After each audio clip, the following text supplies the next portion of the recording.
Então, chegamos ao final do primeiro milênio com o último concílio que aconteceu em Constantinopla.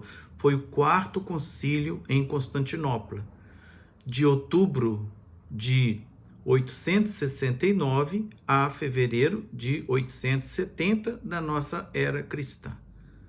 Por que aconteceu este concílio de Constantinopla? Porque um leigo chamado Fócio, no ano de 858, foi declarado patriarca de Constantinopla. O patriarca de Constantinopla era o mais alto grau do bispado de Roma, concedido a uma pessoa, né? Lá em Constantinopla, na Igreja do Oriente. Só que o imperador Miguel III, ele destitui esse senhor, esse tal Fócio, do cargo, que se recusou a abdicar do trono que lhe pertencia, e com isso ele provoca um cisma na igreja, né? Então, tipo assim, nós tínhamos dois papas, né? Um lá na igreja de Constantinopla e outro em Roma.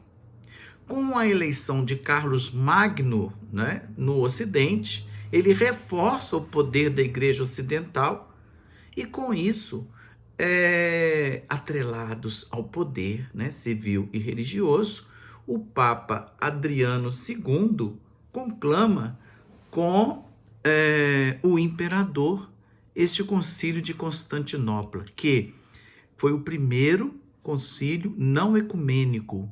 Não houve participação da Igreja Oriental, porque os bispos não concordavam em participar com a Igreja do Ocidente para as tomadas de decisões que eles iam tomar. Primeira destituição, o reconhecimento da destituição do cargo daquele patriarca de Constantinopla. E segundo, eles precisavam, mais uma vez, ratificar o culto aos santos. Por quê? Porque tinha acontecido no concílio passado de Nicéia, mas ainda estava encontrando muitas dificuldades para aceitação na Igreja do Oriente.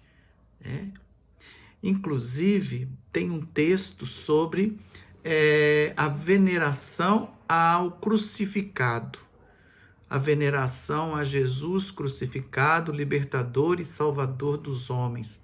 Deve ser uma veneração igual à Sagrada Escritura, igual aos santos evangelhos. Porque eles dizem assim: através das palavras contidas neste livro, todos podem alcançar a salvação e também pela ação exercida por estas imagens através de suas cores, todos, sábios e simplórios igualmente, podem tirar proveito delas. Pois o que o discurso provê em palavras, as imagens anunciam e mostram em cores. A catequese era toda por imagem, né, gente? Quem conhece a igreja de São José aqui em Belo Horizonte, pode ir lá e ver toda uma catequese do início do século passado, quando essa igreja foi construída, né? A criação, Abraão, a caminhada do povo, tem os santos, a imagem dos santos pintadas na parede, a imagem das santas pintadas na parede. Inclusive, um fato curioso da igreja de São José é que as santas estão desenhadas de um lado, pintadas de um lado, e os santos pintados de outro. Então era o lugar dos homens, os homens sentavam do lado dos santos, as mulheres sentavam do lado das santas. Aqui na igreja de São José a gente vê toda uma catequese por imagem. Por quê? Porque o nosso povo era analfabeto. Grande parte do povo não era alfabetizada. Então precisava da imagem, precisava da cor. Olha que interessante, não é? E as imagens, o culto às imagens que nós temos até hoje.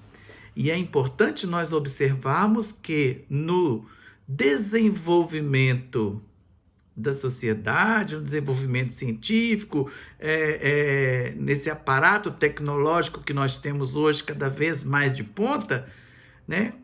Os santos também ocupam lugar. Por quê? Porque nós estamos no mundo da imagem, E muitas vezes é pela televisão, pelas redes sociais, que nós estamos recebendo, principalmente nesse tempo de pandemia, nós estamos recebendo a imagem do que o nosso coração anseia.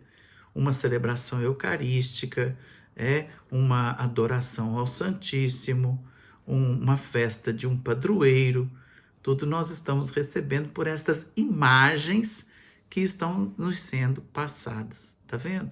Então essa veneração às imagens, ela é ratificada no Concílio de Constantinopla, o quarto Concílio de Constantinopla, que foi o último concílio do primeiro milênio, e não foi um concílio ecumênico, não teve a participação da Igreja Oriental com a Igreja Ocidental, foi mais da Igreja Ocidental, e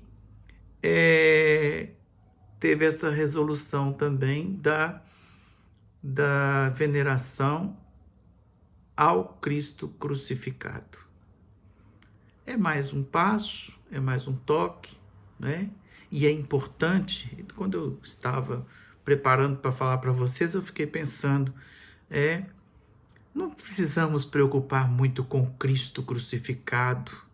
É claro que ele merece a nossa devoção, veneração, adoração. Nós temos o dia da adoração da cruz, nós temos o dia da Santa Cruz.